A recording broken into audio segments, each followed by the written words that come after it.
نحمده ونصلي على رسوله الكريم اما بعد فاعوذ باللہ من الشیطان الرجیم بسم اللہ الرحمن الرحیم۔ ناظرین مکرم، اسلامی سال کا دوسرا مہینہ صفر المظفر شروع ہو چکا ہے۔ یہ مہینہ زمانہ جاہلیت ہی سے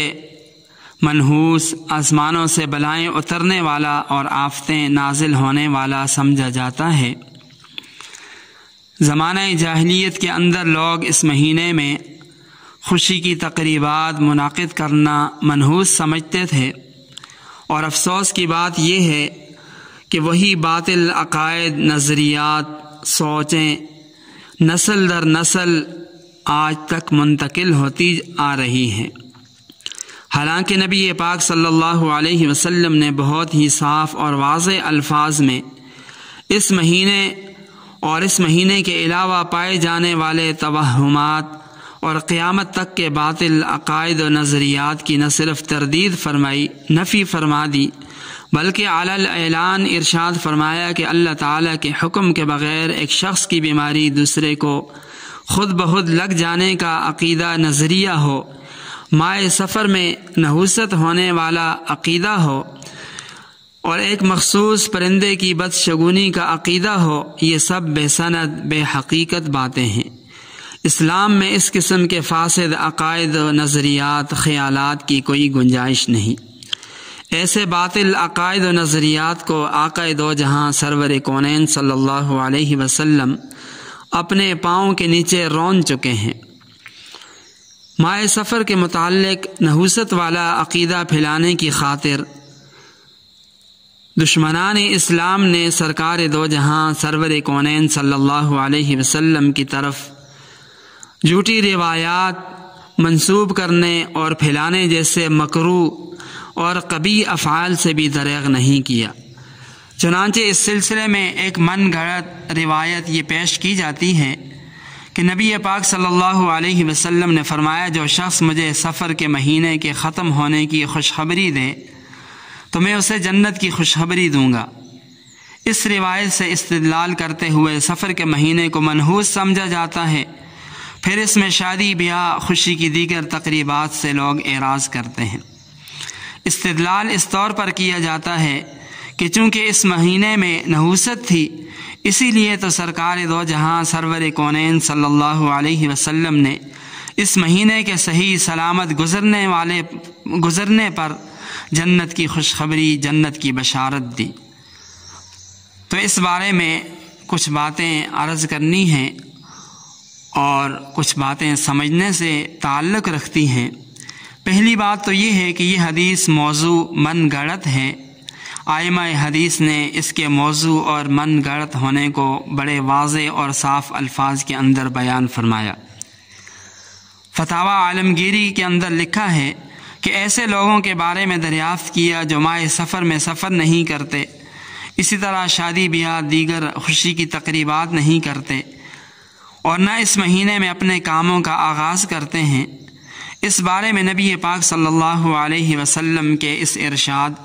کہ جو مجھے سفر کے مہینے کے ختم ہونے کی خوشخبری دے گا میں اسے جنت کی بشارت دوں گا، تو کیا نبی پاک صلی اللہ علیہ وسلم کا یہ فرمان، یہ ارشاد صحیح سند سے یہ ارشاد ثابت ہے؟ اور کیا اس مہینے میں نحوست ہوتی ہے؟ تو جواب میں لکھا ہے کہ ماہ سفر کے بارے میں جو کچھ لوگوں میں مشہور ہے، یہ ایسی باتیں ہیں جو نجومی لوگوں میں پائی جاتی تھی، جنہیں وہ اس لیے رواج دیا کرتے تھے کہ ان کا وہ قول ثابت ہو سکے جسے وہ نبی پاک صلی اللہ علیہ وسلم کی طرف منسوب کرتے تھے، حالانکہ یہ صاف اور کھلا جھوٹ ہے۔ دوسری بات یہ ہے کہ اس من گھڑت روایت کو ایک طرف رکھیں، اس کے مقابلے میں ماہ سفر کے بارے میں بہت سی صحیح احادیث ایسی موجود ہیں جو ماہ سفر کی نحوست کی نفی کرتی ہیں۔ تو ایسی صحیح روایات کے ہوتے ہوئے من گھڑت روایات پر عمل کرنا، ان کی ترویج کرنا، ان کے مطابق عمل کرنا، یہ کوئی عقل مندی کی بات نہیں ہے۔ تیسری بات یہ ہے کہ ایک لمحے کے لیے اگر یہ مان بھی لیا جائے کہ یہ روایت صحیح ہے، تو اس صورت میں اس روایت کا وہ مطلب نہیں جو اہل بدعت سمجھتے ہیں، گمراہ اور فاسد قسم کے عقائد و نظریات رکھنے والے لوگ سمجھتے ہیں۔ اس صورت میں اس روایت کا صحیح مطلب یہ ہوگا کہ چونکہ نبی پاک صلی اللہ علیہ وسلم کا ربیع الاول میں وصال ہونے والا تھا اور آپ علیہ السلام کو اپنے خالق مالک سے ملاقات کا بے حد شوق تھا، اس لیے ربیع الاول کے شروع ہونے کا انتظار تھا۔ چنانچہ اس شخص کے لیے آپ علیہ السلام نے جنت کی بشارت کا اعلان فرما دیا جو ماہ صفر کے ختم ہونے اور ربیع الاول کے شروع ہونے کی خبر لے کر آئے۔ تو خلاصہ کلام یہ ہے کہ اس حدیث کا ماہ صفر کی نحوست سے دور دور تک کوئی تعلق نہیں، بلکہ اسے مسلمانوں میں غلط عقائد نظریات کو عام کرنے پھیلانے کی غرض سے گڑھ لیا گیا۔ ناظرین مکرم، ماہ صفر کے بارے میں لوگوں میں مشہور غلط عقائد نظریات میں سے ایک یہ بھی ہے کہ اس مہینے کے آخری بدھ نبی پاک صلی اللہ علیہ وسلم کو بیماری سے شفا ملی تھی اور آپ علیہ السلام نے غسل صحت فرمایا تھا، لہٰذا اس خوشی میں کھانے وغیرہ بنا کر شیرینی وغیرہ تقسیم کی جاتی ہے۔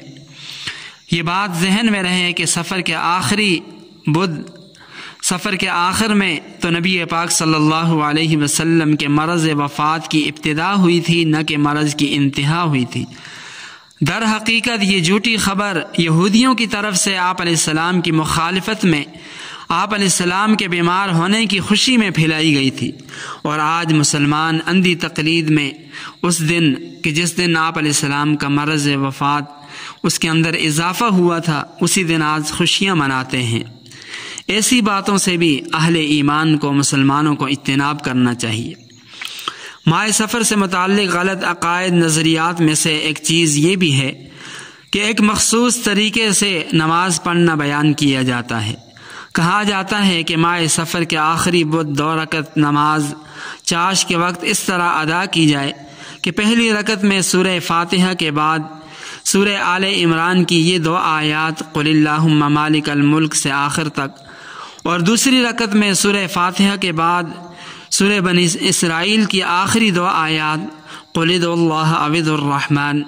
اور پھر سلام پھیر کر نبی پاک صلی اللہ علیہ وسلم پر درود بھیجیں اور دعا کریں۔ اور اس نماز کے بہت زیادہ فضائل بیان کیے جاتے ہیں کہ یہ نماز بڑے اجر و ثواب کا موجب ہے۔ اس بارے میں ایک بات تو یہ سمجھنے کی ہے کہ حضرت علامہ عبدالحی لکھنوی رحمہ اللہ اس بارے میں فرماتے ہیں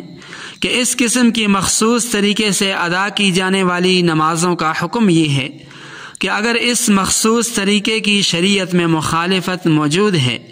تو پھر تو کسی کے لیے بھی اس مخصوص طریقے کے مطابق نماز پڑھنا جائز نہیں، اور اگر اس مخصوص طریقے والی نماز شریعت سے متصادم نہ ہو تو پھر ان طریقوں سے نماز ادا کرنا چند شرائط کے ساتھ جائز ہے۔ نمبر 1،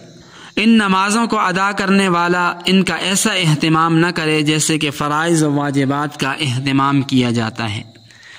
نمبر 2، ان نمازوں کو شارع علیہ السلام سے منقول نہ سمجھے۔ نمبر 3، ان منقول نمازوں کے ثبوت کا وہم نہ رکھے۔ نمبر 4، ان نمازوں کو شریعت کے دیگر مستحبات وغیرہ کی طرح مستحب نہ سمجھے۔ اور نمبر 5، ان نمازوں کا التزام نہ کرے، کیونکہ جب آدمی کسی مباح کام کو اپنے اوپر لازم کر دیتا ہے، اسے ضروری سمجھ بیٹھتا ہے، تو وہ چیز شرعاً مکروہ ہو جاتی ہے، ممنوع ہو جاتی ہے۔